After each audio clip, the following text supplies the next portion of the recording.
really thank everyone who is here, because it takes a woman and a man who believes in a cause like this one to be here late. You can clap for yourselves.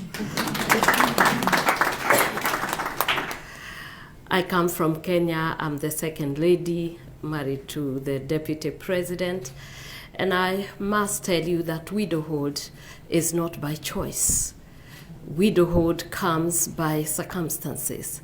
There are those ones who lose their husbands through accidents. There are those ones who have lost their husbands through COVID and other diseases. There are those ones who lose their husbands through drugs and alcohol. And we are having so many widows across the world. And in my country, we have special widows who, because of the polygamous or cultural kind of background, where you find one man has 12 wives, 10, and you can imagine when he has an accident, he leaves 12 wives. And that means there are widows and children who are going to be suffering. I happen to be one of the people who father died when I was very young, and I'm brought up by a widow. And sometimes when we talk of the stories of a widow, everyone wants just to pity us, yes, rather than just thinking of how they can mitigate the unfortunate events that happens to a widow, and empower them and make them who they should be. Because a widow is not a beggar. It's just a woman who has lost the opportunity of having a man by her side.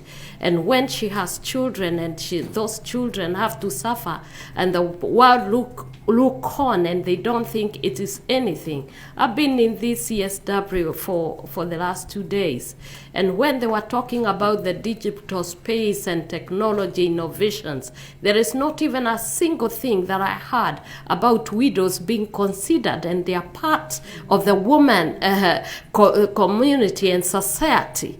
And that, I thought, that was also discrimination. And if you are leaving no one behind, I believe that those widows should have been in the center of the most violated, harassed,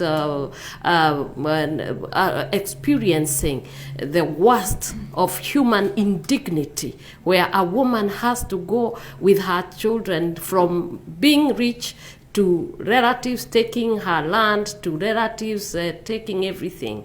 I can tell you, my father, when he died, in 2 years, we were turned to destitutes. Even the land that we had was taken, it was sold, and we were left in the streets. I left the rural home, and we had to be brought up to migrate to an urban town, where I was raised up in a ghetto. We did not even have clothes. In 2 years, we were wearing our father's shirts, and we had to wear one from Monday to Sunday, and I would go to the river to wash it and wait for it to dry. And we had relatives, we had people around us. But when all this was happening, nobody seemed to care. And I think the world is not caring. And that's why perhaps today, as we do the mitigations of other women, and including everyone, I think the widow woman should be considered, even in being resourced. You have had the unfortunate situations in civil conflict where you are left, your husband leaves, and in the evening you are left to be a widow. And therefore, I think it is time the world started to think seriously about the widow woman, just like the other women and girls that we have been discussing here in CSW 67. I think by the 68th, we should be put in the center of discussion and conversation in this very UN assembly.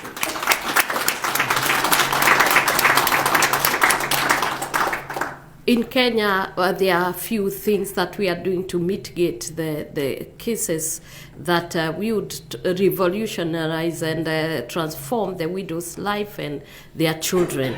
And one of the things that I have envisioned in my office as a spouse of the Deputy President is to have a dignified future for those widows and the orphans.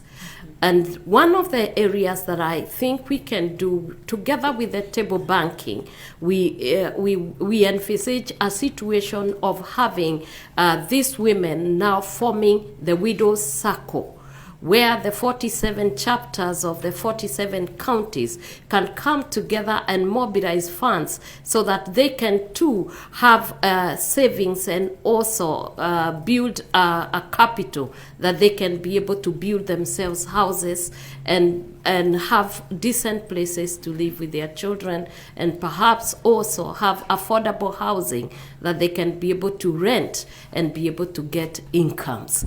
And that is one of the areas I'm working on very seriously, because I myself, having come from a widow background, I started having the passion and the zeal to work with the widows, and I have had 600 from when I left the university up to now. I know that they are increasing. As a mother, one of the mothers of the nation, I desire that we should have widow programs that dignify them, not pity them, but resource them like any other.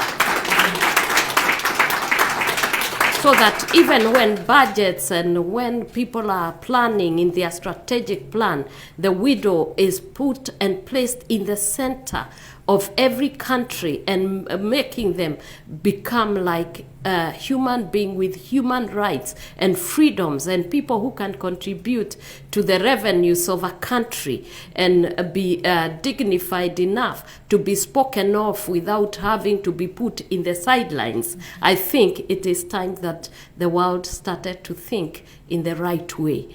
And I believe I'm an advocate of this because I've gone through it.